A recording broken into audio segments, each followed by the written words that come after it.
In this video, we are deep diving into gameplay of all the wonder weapons coming to Black Ops 6 Zombies, as we have full gameplay of the wonder weapons coming in both Terminus and Liberty Falls. We're going to be triple pack-a-punching all of these wonder weapons where possible and going over everything you need to know about these weapons. So if that sounds good to you, sit back, relax, drop this video a thumbs up. But in no particular order, we're starting off with an iconic Zombies classic, which is the Raygun returning in Black Ops 6. The Raygun has never looked better than what it does in this game, as it's had an entire overhaul when it comes to the actual Raygun model itself and the textures, and we can show that off with the awesome inspect animation that they now have for the Raygun in Black Ops 6 Zombies. One of the other significant visual changes to the Raygun this time around is as it's being fired, you can see that there is a wheel at the back of the Raygun, which has always stayed as a stationary static part of the Raygun, but now when you shoot it, it will rotate, adding a really nice additional visual flair. The Raygun will be available in every single map in Black Ops 6 Zombies, and as we saw with Cold War, the Raygun really returned with a vengeance. As in prior Zombies games, the Raygun became less of a viable option for the entire game, as the Raygun was great until about round 20, where you would notice a significant drop-off in its power, and you couldn't depend on it solely as a weapon to get you through the much higher rounds going round 50 onwards, as the damage was just too weak. This was completely flipped on its head with Black Ops Cold War, where the Raygun was now incredibly powerful and could have its damage increased by nearly 10 times once it was triple pack-a-punched. All of these improvements carry over into Black Ops 6 because this can also be pack-a-punched 3 times. When it's pack-a-punched once on Liberty Falls, this is the camo that's applied on the Raygun, and I've seen some very mixed opinions on this camo in the community, but you can see that wheel now gets an upgraded visual with some nice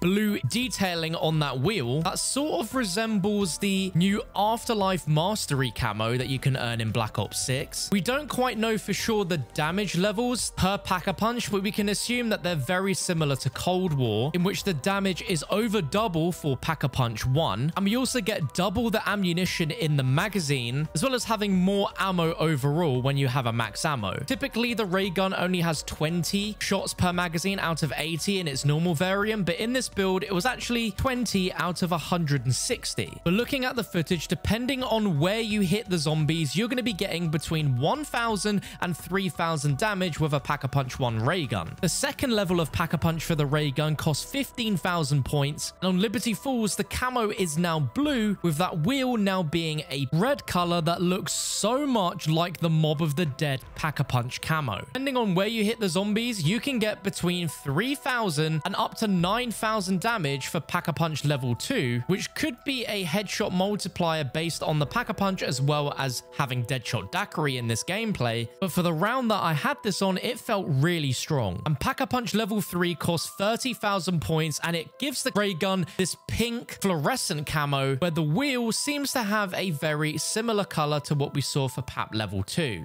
For damage, the lowest numbers I saw were 6,250, and the highest damage I saw was 17,000 via headshots on both Manglers and Zombies. This is extremely similar in damage to the third Pack-a-Punch level of the Raygun in Cold War, but it might actually be ever so slightly stronger. We love powerful wonder weapons, so it's great that the Raygun is back, and it is just as powerful as it's ever been. Moving on, we now have map-specific wonder weapons, starting with Terminus, where that map's wonder weapon is one called the Beamsmasher, confirmed to be in the mystery box, and it definitely fits the theme of Terminus. This features a single barrel emitting a supercharged and incredibly damaging beam. Set around the barrel of the weapon are resonator focus flaps that direct the energy created by the weapon, and the weapon is reloaded by swapping out the side-mounted DAP canister. This wonder weapon has 2 primary firing modes. The first is one that fires a solid beam of energy that causes all zombies in its path to explode in a cloud of vaporized dust, taking out zombies nearly instantly. One feature to note is that the longer the weapon is fired, the more difficult it becomes to move whilst firing. As the weapon's firing, it experiences energy venting as excess pressure builds up during the expenditure of the ammo. And upon reload, which can happen automatically when the weapons run out of ammo, it causes a small blast radius to occur, similar to the effects of the electric cherry perk, and knocks down enemies within the vicinity. Secondary fire focuses sound waves that causes nearby zombies to be racked with pulsing head trauma fire that affects zombies by slowing them down rather than actually damaging them. Zombies that are affected by the state of this secondary fire become much more easily damaged by both the primary firing mode and standard normal bullet weapons, making this a viable strategy to make the zombies a lot weaker for your teammates to take down. Now, since we only have the B-roll gameplay of this footage, unfortunately, we don't have footage of it being pack-a-punched, but it can be pack-a-punched up to 3 times, which is very likely to increase the ammo duration of that laser beam, as well as increasing the damage of the laser, potentially offering other benefits to the secondary fire, like making the zombies stay in that slow state for a longer duration, as well as them being a lot weaker than if they were affected by the non-pack-a-punched version. And we do get to see pack-a-punching of other weapons in Terminus, which gives us an idea of the different camos that are going to be applied onto the Beamsmasher. And we have a variety of different colored pack-a-punch camos that all look really nice, and undisputedly nicer looking camos than what we see on Liberty Falls. But Liberty Falls has its own map-specific wonder weapon, which is the return of the jet gun from Black Ops 2. This is the Thrustodyne M23 and includes a ton of important improvements compared to the version we saw in transit. It has its own unique weapon inspect, and I am personally really happy to see this weapon return, but it be improved so much. This weapon has 2 firing modes. Its primary firing mode is that it spins up its jet engine rotors to more than 40,000 RPM, which instantly pulls in any nearby zombies, grinding them into mush. Its damage is infinite and only takes a few seconds for it to mince through any zombies. Any elite zombies are gradually torn and shredded, as well as being stunned by the suction of the weapon. It has infinite ammo, but it only has a limited amount of use before it overheats and will need to be cooled down in order for the jet gun's ammo to replenish and be able to use again. Its secondary fire uses all of its ammo to purposely overheat the weapon, causing it to send out a massive radius area of effect blast that feels like the thunder gun, blowing any zombies into the stratosphere, and is highly powerful against elite zombies. This can be used as a great get out of jail free card if you're stuck in a corner, and in my opinion, it is the most powerful attack possible in Black Ops 6 Zombies. The jet gun can be pack-a-punched 3 times, each time increasing the maximum fire time and lessens the cooldown time. It also applies the same pack-a-punch camos that we saw with the Raygun, and is the ultimate high round weapon for Liberty Falls, being able to insta-kill pretty much any zombies in its way with that primary fire, but that alternate fire is incredible for taking out any of the elite zombies, being able to almost insta-kill a mangler